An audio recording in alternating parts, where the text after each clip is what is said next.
We are recording. I think Red's going first. Turn off the AC. Turn off the AC. Oh. I don't even know how to turn it off. I'll figure it out. Yeah, we put it down. No, we gotta turn it off. Huh? You want it on or off? On. Oh, you want it on? Ooh, in full effect of this horsepower. We'll put it on when we get done. So we got some video? We are recording? Alright, so here we are on a 2016 Boxster 718S. Wow. Oh. This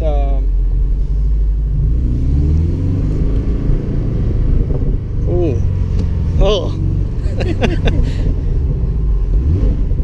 That popping from the exhaust is amazing, right? shut off. It's on.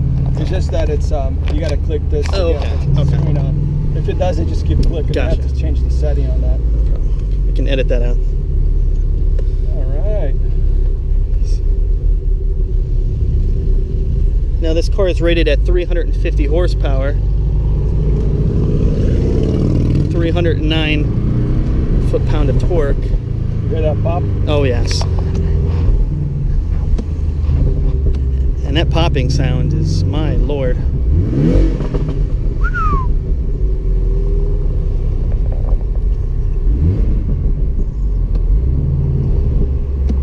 Put it on manual mode.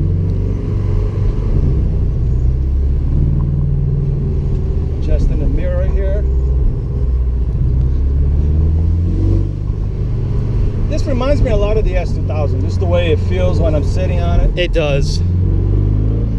But it's got that new smell. Oh, gonna make it. Let's put that in, Oh yeah. hold on.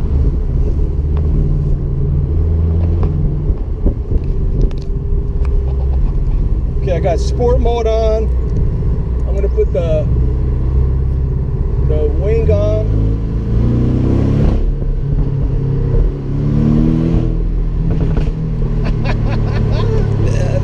Man, this is gonna be fun.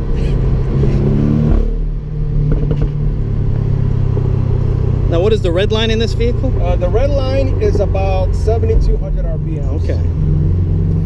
And I believe this is the 2.5 twin turbo model as he specified. Yep. Okay, and hopefully we'll be able to accelerate somewhat on this.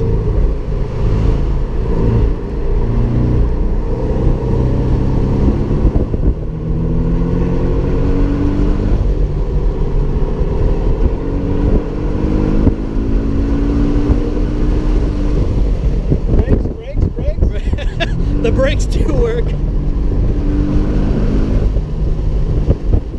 Manual mode.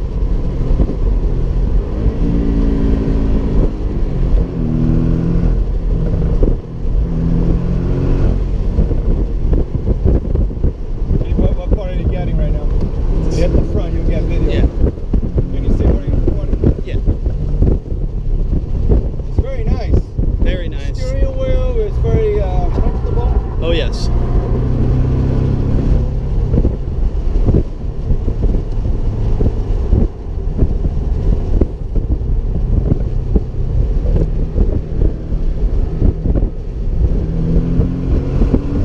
Turbo that kicks right in. Turbo has very minimal lag. Very minimal.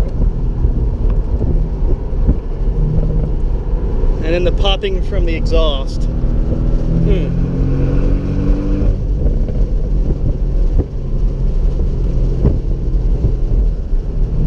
We're going to be taking the sweeper up here.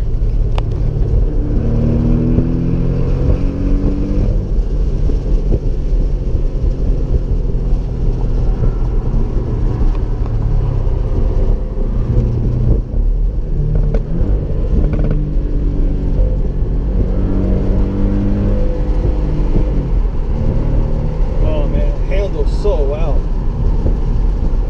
It's so grounded. It does seem very I'm doing planted. 65 right now. Very limited body roll.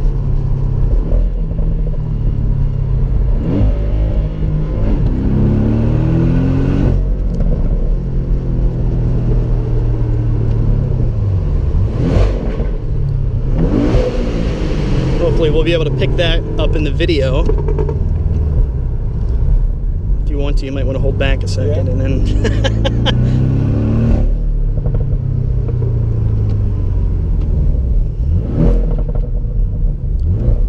I think he's waiting for everyone to get caught up, and then we'll. Hopefully he'll wait for these cars. Yeah, he's going to. Now, how do you give it versus the S2000 so far? You know, the S2000 is definitely a more raw experience. Yes. Oh, I definitely agree. Yeah. And you know, even though the power is there,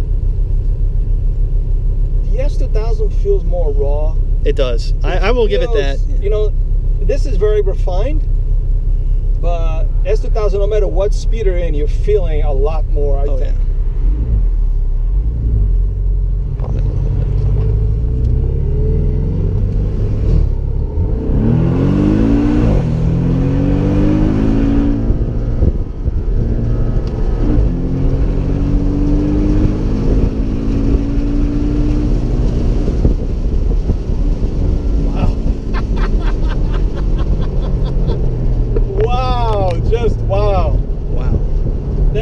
Unbelievable how he took those curves.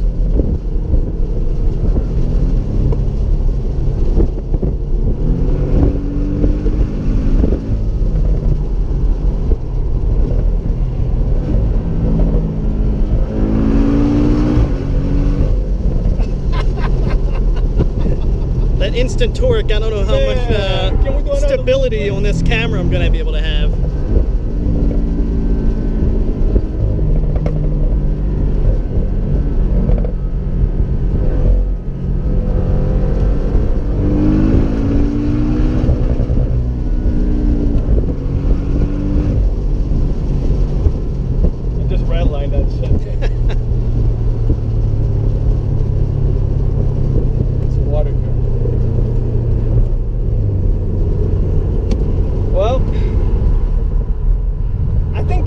Shine a lot more on the track.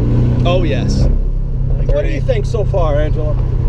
This power. As a passenger, what are you feeling? The power, you definitely feel at the low RPMs versus the S2. You do. The handling is definitely there also. Handling is there. Just the way it went through those turns. On I felt limited body roll, if any. Very limited body roll, and you don't have to be a very good driver to drive this car fast. Yeah. I feel the suspension is almost on point. Very little needs to be modified, if any. Very little, right? I mean, this car, you can option this car to be close to 100,000. Oh yeah, that's.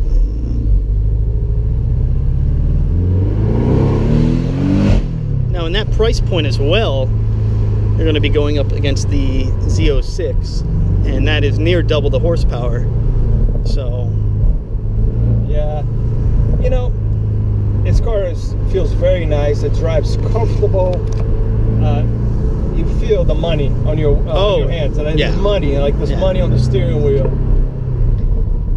I think driving the S2000 back to back with this, you're gonna feel a more raw experience.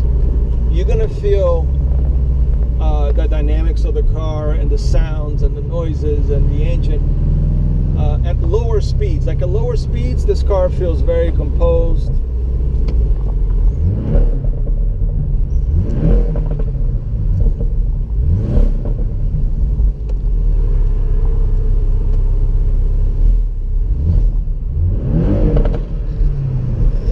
The one question I had was, for long-term track use, is there any overheating problems that arise? And you know, even though the PDK overheating, right? That's one thing. Yes.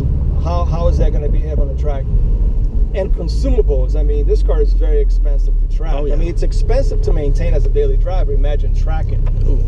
Brakes and tires and all of that. But also, I would go with a manual transmission. PDK is very good, and if I was dailying this car in heavy traffic, I would probably go with the PDK. Yeah. But that manual transmission, I think in this car would wake this car up even more. At the end of the day, I still think the S2000 is a better value proposition for the money. Oh yeah. Because it gives you a lot more for your money than this car ever will. I mean, this car is, you know, you can get an S2000 for $15,000.